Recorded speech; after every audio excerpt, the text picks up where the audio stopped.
అందరికీ నమస్కారం. ఎక్కడైనా రాజకీయాలంటే అభివృద్ధి, సంక్షేమం, శాంతి భద్రతలు పరిగెత్తించినట్లు ఉండాలి.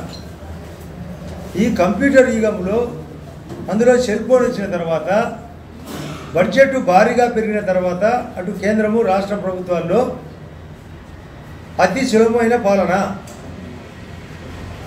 నేషనల్ హైవే రోడ్లు కేంద్రమే భరిస్తున్నది, ఇండ్లు కేంద్రమే, టోటల్ అమౌంట్ సులభంగా. కరెంటు కూడా వన్ నేషన్ వన్ గ్రిడ్ కింద 8 టవర్స్ వచ్చినాయి, అవి కేంద్రమే. Solar, wind power, thermal power అంతా పెరిగింది కాబట్టి విండ్ ఎప్పుడైతే వచ్చిందో కరెంటు సప్లై అతి సులభము, తక్కువ ధరకు. అది కాకుండా జలజీవన మిషన్ కింద త్రాగునీళ్ళు సులభంగా సప్లై. బియ్యం 5 కేజీల బియ్యం సెంట్రలే టోటల్గా ఫ్రీ ఇస్తుంది. ఆరోగ్యము 90% కేంద్రమే భరిస్తుంది.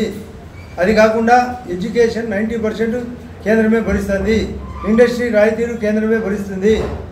అత్యధిక బడ్జెట్ ఉండి కూడా గతంలో 32% బడ్జెట్ రాష్ట్రాలకు కేంద్రం ఇచ్చేది. మన్మోహన్ సింగ్ గారు ఉన్నప్పుడు 32, కానీ మోడీ గారు వచ్చినాక 42%. దానివలన అతి సులభంగా పని చేయగలిగినా కూడా జగన్ రెడ్డి అన్నిట్లో అటు రైతుల పరంగా, చేనేతల పరంగా, మత్స్య కార్మికుల పరంగా, భవన కార్మికుల పరంగా, రియల్ ఎస్టేట్ రంగంగా, గనుల శాఖ పరంగా, సాగునీటి పరంగా, ఇండస్ట్రీ పరంగా, టూరిజం పరంగా అట్టర్ ఫెయిల్యూర్. ఇక్కడ స్థానికంగా ఒక్కరోజు స్థానిక ఎమ్మెల్యే జగన్ రెడ్డిని కలిసినది లేదు. కలిస్తే ఆయన కలవనివ్వడు. వీళ్ళు టోటల్గా లోకలంగాను పెట్టినారు.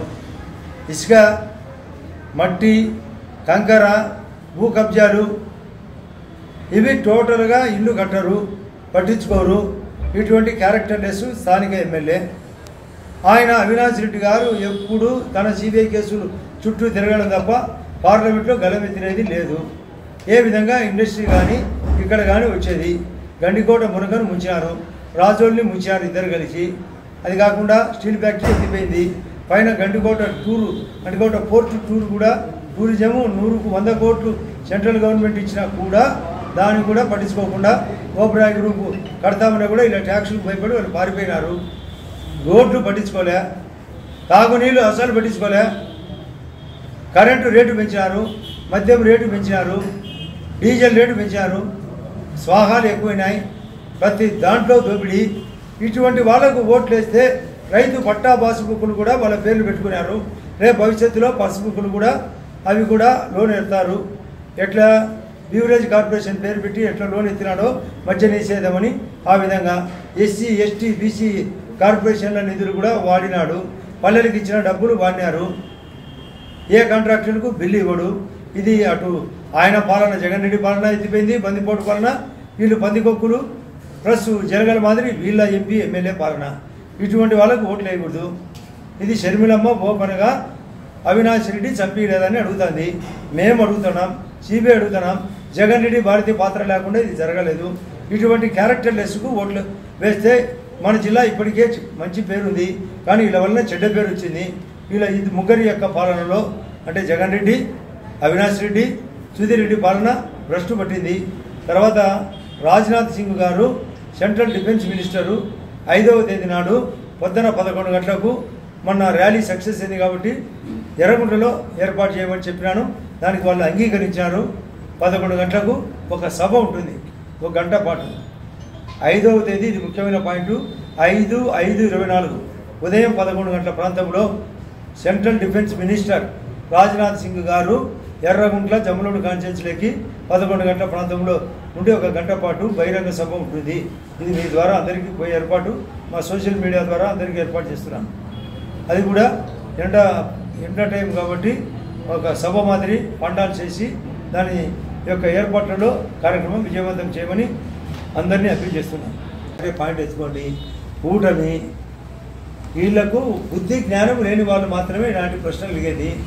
కూటమిలో మేము 10+6 ఎంపీ స్థానాల్లో పోటీ చేస్తున్నాం. 7-8 తేదీలో మోడీ గారు వస్తున్నారు. అమిత్ షా కూడా పర్యటన ఉంది, రాజ్నాథ్ సింగ్ గారి పర్యటన ఉంది. వీళ్ళు సాఫ్ట్గా చెప్తున్నారు. నేను గతంలో చెప్పిన పోయిన నెల 17వ తేదీ నాడు మోడీ గారు పల్నాడు జిల్లాకు వచ్చినప్పుడు సాఫ్ట్గా మాట్లాడినాడు, మాకు అనుకూలంగా మాట్లాడినాడు అని పేరు ఆయన కామెంట్ చేస్తే నేను చెప్పిన సాఫ్ట్గా మాట్లాడడం మీకు ఇష్టంలే, మేము చెప్తూ కొట్టేట్టు మాట్లాడరా, మీకు బాగా కోరుకుంటున్నారు. రేపు మోడీ గారు కానీ అమిత్ షా గారు కానీ రాజ్నాథ్ సింగ్ గారు కానీ ఓపెన్గా క్లియర్గా ఇతను సారాయి దొంగతనం చేసి అమ్మినాడని, అంటే డిజిటల్గా అమ్మకుండా, ప్లస్ ఇష్టం వచ్చినట్టు గనులు ఆక్రమించుకున్నాడని, కాంట్రాక్టర్లు సతాయించినాడని, పోలవరం కట్టలేకపోయినాడని, అమరావతిని కప్పులు లేపినాడని, ఏ పని చేయకుండా దోపిడీ జరిగిందని, అన్ని కార్పొరేషన్ నిధులు వాడినాడని ఓపెన్గా క్లియర్గా ఉంటూ వికసిత భారత్ వికసిత ఆంధ్రప్రదేశ్ అని చెప్పడంతోనే అర్థం తెలుసుకోవాలా. నాది గ్యారంటీ అని మోడీ గారు చెప్పాడు. మోడీ గారి గ్యారంటీ అంటే ఈ స్కీములు కూడా గ్యారంటీ, మీరు చెప్పే మేనిఫెస్టో కూడా గ్యారంటీ, ఈ రాష్ట్రం గ్యారంటీ వికసిత ఆంధ్రప్రదేశ్లో భాగం కాదా?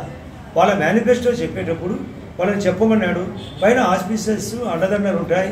దేవుడు ఎక్కడ అంటే దేవుడు ఎవరైనా చూపుతారా? మోడీ గారి యొక్క ఆలోచన కూడా మేము కేంద్రం దేవుని మాదిరి సాయం జరుగుతుంది. ఇది డబుల్ ఇంజన్ కావాలంటే ఇదే అర్థము. డబుల్ ఇంజన్ ప్రభుత్వం అని ఒప్పుకునే తర్వాత కూట విన్న తర్వాత ఈ ప్రశ్నే ఉత్పన్నం కాదు. ఆ ప్రశ్న చేతగాని వాళ్ళు అడిగే ప్రశ్న.